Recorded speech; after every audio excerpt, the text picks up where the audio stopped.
Hi friends, ఈరోజు క్లాస్లో మనం పైథాన్ ప్లేస్మెంట్ కోడింగ్లోన నెక్స్ట్ 2 క్వశ్చన్స్ అనేవి చూద్దాం.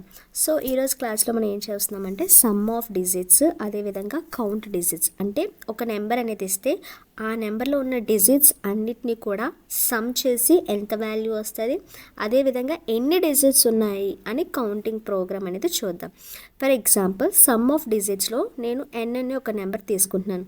మీరు ఎంతైనా నెంబర్ తీసుకోండి. ఫర్ ఎగ్జాంపుల్ నేను ఎంత తీసుకుంటున్నాను అంటే 123 అనే నెంబర్ తీసుకుంటున్నాను. సో నాకు నార్మల్గా అవుట్పుట్ అనేది ఏం రావాలి, సమ్ ఆఫ్ డిజిట్స్ కాబట్టి 1 + 2 + 3 అంటే 6 అనే వాల్యూ రావాలి. సో చూద్దాం. సో ఇక్కడ వచ్చేసరికి వైల్ n గ్రేటర్ దెన్ 0, ఎప్పుడైతే n అనేది గ్రేటర్ దెన్ 0 అవుతుందో అప్పుడు మాత్రమే మనం బ్లాక్లోకి వెళ్ళడానికి అవుతుంది. సో n అంటే ఎంత, 123. సో 123 గ్రేటర్ దెన్ 0 అవునా కాదా? అవును. కాబట్టి ఇప్పుడు లోపలికి వెళ్తుంది, కండిషన్ సాటిస్ఫై అయింది కాబట్టి. రిమైండర్ వచ్చేసరికి మనకి 123 మాడ్యులస్ 10. సో ఇప్పుడు రిమైండర్ ఎంత అవుతుంది, 3 అనేది రిమైండర్ అవుతుంది. ఓకేనా? సో నెక్స్ట్ లైన్లోకి వచ్చేస్తే sum equal to sum plus remainder. ఓకేనా? సో సమ్ ఎంత, మనకి ఇక్కడ ఆల్రెడీ ఇనీషియల్గా మనం సమ్ అనేదాన్ని 0 తీసుకున్నాము కాబట్టి సమ్ ఈక్వల్ టు అంటే సమ్ అంటే 0 ప్లస్ రిమైండర్ ఎంత వచ్చింది, 3 వచ్చింది. సో 0 + 3 అంటే ఎంత, 3 అనేది వాల్యూ. ఇప్పుడు నెక్స్ట్ లైన్లోకి వస్తే ఏం చేస్తున్నాము, n అనేది n ఫ్లోర్ డివిజన్ 10 చేస్తున్నాం అన్నమాట. సో n ఫ్లోర్ డివిజన్ 10 అంటే 123 ఫ్లోర్ డివిజన్ 10. సో ఇక్కడ ఫ్లోర్ డివిజన్ అనేవి మనకి కోషెంట్కి యూజ్ చేస్తాము, అదేవిధంగా మాడ్యులస్ ఆపరేషన్ అనేది రిమైండర్కి యూజ్ చేస్తాము. సో ఫ్లోర్ డివిజన్ అయితే అది పాయింట్ వాల్యూస్ తీసుకోదు, ఓన్లీ ఇంటీజర్ వాల్యూస్ మాత్రమే తీసుకుంటుంది కోషెంట్లో. కాబట్టి ఇక్కడ మనము 123 ఫ్లోర్ డివిజన్ 10 అంటే మనకి నార్మల్గా 12.3 వస్తుంది. కానీ మనం ఇక్కడ అలా తీసుకోము, ఓన్లీ ఇంటీజర్ వాల్యూసే తీసుకుంటాం కాబట్టి 12 అనేది తీసుకుంటాము. ఇప్పుడు మనకి న్యూగా n వాల్యూ ఎంతకు అప్డేట్ అయింది, 12కి అప్డేట్ అయింది. సో దీన్ని మనం తీసుకెళ్ళి కండిషన్ అప్లై చేస్తాం. సో 12 గ్రేటర్ దెన్ 0 అవునా కాదా? అవును. ఇప్పుడు మళ్ళీ ఏం చేస్తాం మనము, సో n మాడ్యులస్ 10 చేస్తాం. సో n ఎంత ఇప్పుడు 12. So 12 modulus 10. సో రిమైండర్ ఎంత, 10 1s are 10 అయితే 12 - 12 2 అనేది రిమైండర్ అవుతుంది. నెక్స్ట్ 2 అనేది రిమైండర్ అవుతుంది. సో నెక్స్ట్ లైన్కి వస్తే మనకి ఆల్రెడీ సమ్ ఎంత ఉంది, 3 ఉంది ఇనీషియల్గా.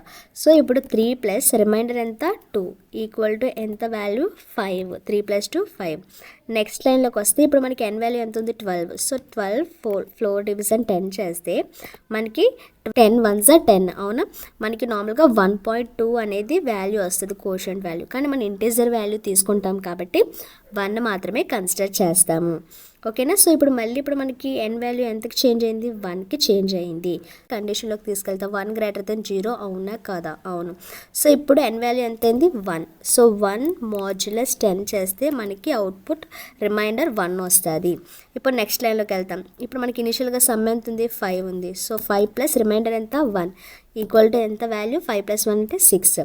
ఇప్పుడు మళ్ళీ కిందకు వస్తాం. కిందకు వచ్చిన తర్వాత ఇప్పుడు మనకి n వాల్యూ ఎంత ఉంది, 1 ఉంది. సో 1 ఫ్లోర్ డివిజన్ 10 చేస్తే మనకి ఏమవుతుంది, 0.1 అనేది కోషెంట్ అవుతుంది. 0.1 అనేది కోషెంట్ అయితే మనకి ఇంటీజర్ వాల్యూ తీసుకోవాలి కాబట్టి పాయింట్ ముందు వాల్యూస్ మాత్రమే కన్సిడర్ చేస్తాం.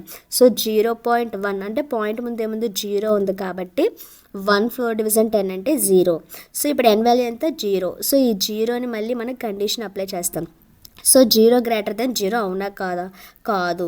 సో కాదు కాబట్టి మనం ఇక్కడ ఈ యొక్క లూప్ అనేది వదిలేసి నెక్స్ట్ ఏం ప్రింట్ చేస్తాం, సమ్ అనేది ప్రింట్ చేస్తాము. సో మనకి సమ్లో ఉన్న వాల్యూ అనేది ఎంత ఉంది మనకి, సో సమ్లో ఉన్న 6 అనే వాల్యూ ఉంది కాబట్టి 6 అనేది మనకి సమ్ ప్లేస్లో ప్రింట్ అవుతుంది. సో చూద్దాం అవుట్పుట్.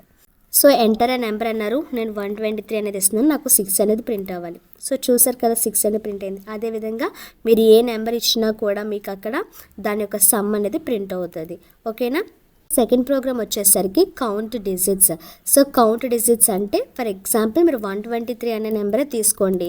తీసుకుంటే దాంట్లో ఎన్ని డిజిట్స్ ఉన్నాయి అని కౌంట్ చేయాలన్నమాట.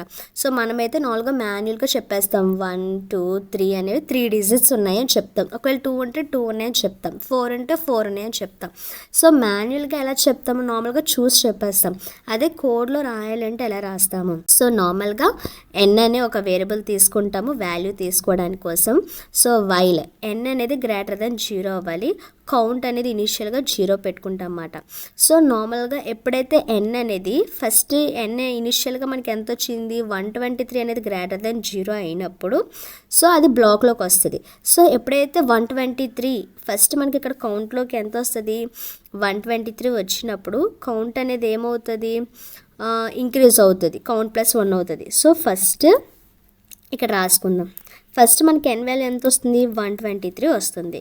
సో కౌంట్ ఏమైంది, ఇంక్రీజ్ అయింది, అంటే 0 నుండి 1కి ఇంక్రీజ్ అయింది.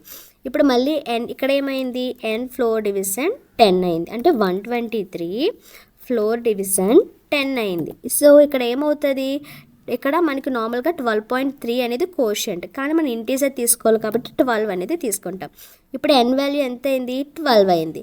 సో ఇప్పుడు మళ్ళీ n ఎక్కడికి వస్తుంది, ఈ కండిషన్ దగ్గరికి వస్తుంది. సో ఇప్పుడు n వాల్యూ ఎంత 12. ఎప్పుడైతే 12 అనేది గ్రేటర్ దెన్ 0 అయిందో అప్పుడు మళ్ళీ అది బ్లాక్లోకి వస్తుంది కదా. సో ఇప్పుడు బ్లాక్లోకి వచ్చినప్పుడు ఇప్పుడు మళ్ళీ ఇది ఏమవ్వాలి, ఇంక్రీజ్ అవ్వాలి, కౌంట్ అనేది ఇంక్రీజ్ అయింది. ఇప్పుడు మళ్ళీ ఈ లైన్లోకి వస్తాము. ఇప్పుడు మళ్ళీ ఇక్కడ మనకి n వాల్యూ ఎంత ఉంది 12 ఉంది. సో 12ని ఈసారి ఫ్లోర్ డివిజన్ 10 చేస్తాము. మనకి నార్మల్గా ఎంత రావాలి 1.2 అనేది కోషియంట్, కానీ మనం ఇంటీజర్ తీసుకోవాలి కాబట్టి 1 అనేదాన్ని తీసుకుంటాం.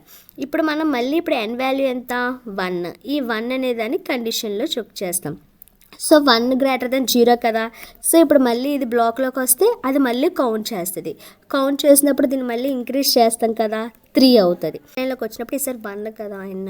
సో 1 ఫ్లోర్ డివిజన్ 10 అంటే మనకి వాల్యూ ఎంత 0.1. 0.1 అంటే ఇంటీజర్ వాల్యూ 0.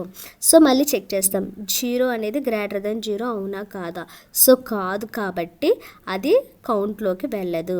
ఒకవేళ అది కూడా ఇంకా వేరే నెంబర్ వచ్చింది అనుకోండి, అది కూడా గ్రేటర్ దెన్ 0 అయితే అప్పుడు కౌంట్ అవుతుంది. సో ప్రెజెంట్ మనకి ఈ 3 నెంబర్సే వచ్చాయి కాబట్టి మనకి కౌంట్ అనేది 3 టైమ్స్ అయింది. సో మనం అప్పుడు ఇప్పుడు ఏమైంది బ్లాక్ నుండి వచ్చేస్తాం, ఎందుకంటే 0 గ్రేటర్ దెన్ 0 కాదు కాబట్టి ఈ యొక్క లూప్ నుండి బయటకు వచ్చేసి కౌంట్ని ప్రింట్ చేస్తాం.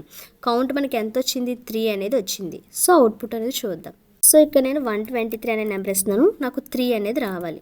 సో చూసారు కదా, లేదు 123 కాదు, నేను 2 డిజిట్ నెంబర్ తీసుకుంటాను. సో 2 డిజిట్ నెంబర్ కూడా తీసుకోవచ్చు. ఫర్ ఎగ్జాంపుల్ 10 అనేది తీసుకుంటే మనకి 2 అనేది ప్రింట్ అయింది. లేదు నేను 4 డిజిట్ నెంబర్ తీసుకుంటాను. సో మీరు 4 డిజిట్ నెంబర్ కూడా తీసుకోవచ్చు.